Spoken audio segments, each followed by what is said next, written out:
Salut! BYD Seagull, mașina care va fi unul dintre cei mai puternici competitori ai Dacia Spring, se vinde deja în Europa cu 14.999 de euro. Dar nu vă grăbiți să puneți springurile la vânzare, pentru că treaba este puțin mai complicată dacă vrei să mergi cu mașina aceasta pe străzile din România. Dar înainte de a vedea de unde se poate cumpăra pescărușul în Europa, vreau să vă împărtășesc și mai multe detalii legate de această mașină, ca o completare la clipul precedent. Dar de data aceasta sunt și multe aspecte mai puțin bune. Vă spuneam în clipul trecut că pescărușul se vinde în China în 3 variante, dar pe noi ne interesează în principal varianta de top, care în China costă 89.800 de yuani, adică aproximativ 11.800 de euro la cursul de astăzi. Pentru încă 3.000 de yuani, adică 400 de euro, primești o cameră frontală montată în zona oglinzii retrovizoare. Este o cameră ADAS, adică Sistem Avansat de Asistență pentru Șofer, iar aceasta este folosită pentru următoarele sisteme: cruise control adaptiv, frânare automată de urgență, sistem de avertizare la părăsirea benzii, sistem de recunoaștere a semnelor de circulație, sistem inteligent de avertizare la depășirea limitei de viteză și faruri adaptive pentru fază scurtă și fază lungă. Acum sigur veți spune că și Dacia Spring se vinde în China cu 90.000 de euro sub denumirea de Dongfeng Nano. Dar să nu uităm că pentru a putea vinde Springul în Europa, Renault a trebuit să adauge multe dotări de siguranță. În timp ce pescărușul Full Option, o mașină care pare pregătită deja pentru cerințele de siguranță din Europa și care pe deasupra este mult mai dotată, mai spațioasă și cu o baterie cu peste 10 kWh mai mare, costă doar 12.200 de euro în China. În clipul trecut vă spuneam că mașina ar trebui să aibă Vehicle to Load.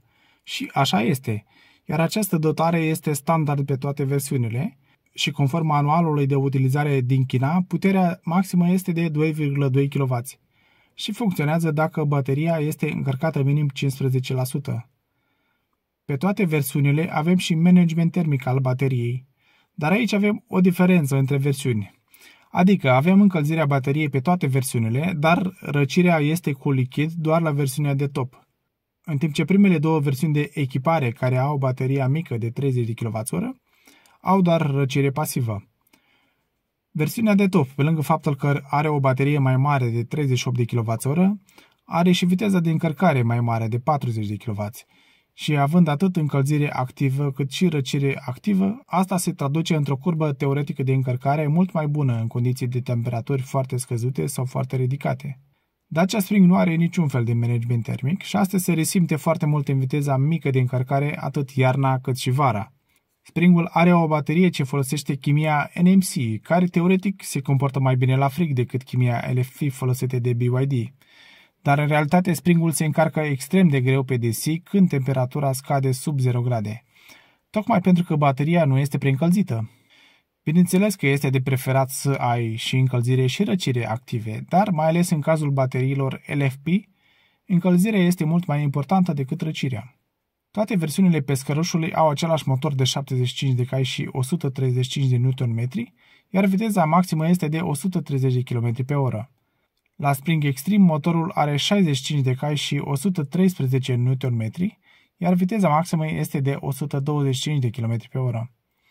Accelerația pescărușului de la 0 la 50 km pe oră se realizează în 4,9 secunde, în timp ce la Spring este de 3,9. Pentru 0-100 nu avem o cifră oficială de la BYD, dar valoarea estimată este în jur de 14 secunde. Iar pentru Spring Extreme valoarea oficială este de 13,7 secunde. Deci Springul este puțin mai sprinten și asta se datorează greutății mai mici de doar 975 de kg, în timp ce pescărușul cântărește 1160 de kg în versiunea cu bateria de 30 de kWh și 1240 de kg în versiunea cu bateria mai mare. Autonomia VLTP pentru Spring este de 220 de km. Pentru pescăruș, autonomia este calculată conform standardului CLTC, folosit în China, dar care este mult mai optimist. Și avem 305 km pentru bateria mică și 405 pentru bateria mare. În ciclul VLTP, cele două autonomii s-ar traduce în 240, respectiv 330 de km. Sarcina utilă este de 300 de kg la pescăruș și 330 la Spring Extreme. Am aflat în sfârșit și dimensiunea portbagajului cu bancheta nerabatată, iar acesta are un volum de 300 de litri, iar la Spring volumul este de 290 de litri, deci valori foarte apropiate. Pescărușul este cu doar 4,6 cm mai lung, dar pentru că este construit pe o platformă dedicată EV, are un ampantament cu aproape 8 cm mai mare față de Spring, care este convertită dintr-o mașină cu motor cu ardere internă. Un ampantament mai mare înseamnă mai mult loc la picioare, mai ales pe locurile din spate. Cam acesta este locul în spatele unui șofer de 1,8 metri, unde a încăput fără probleme o persoană de 1,95. Versiunea de bază nu are încărcare wireless pentru telefon, dar Springul nu are deloc pe nicio versiune. Airbag-urile laterale, precum are Springul, la pescăruș se regăsesc doar pe versiunea de top. Diametrul de bracaj este cu doar 30 cm mai mare la pescăruș față de Spring. Pe nicio versiune a pescărușului nu există control al nivelului de regenerare, dar nici pe Spring nu avem așa ceva. Două lucruri nu tocmai bune la pescăruș sunt legate de ștergătoare. În primul rând, nu are deloc ștergător pentru lunetă și în al doilea rând, unicul ștergător de pe față pare să sufere de aceeași problemă ca la Spring, și anume că nu acoperă foarte bine parbrizul.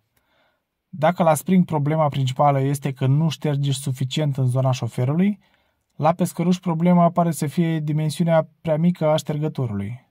Pescărușul nu are pompă de căldură, dar asta nu este chiar atât de important la o mașină așa mică, pentru că nu ai atât de mult spațiu interior de încălzit. Pompa de căldură ar fi ridicat mult prețul, iar energia economisită de o astfel de pompă nu se justifica în acest caz. Și de altfel, nici Springul nu are o asemenea dotare.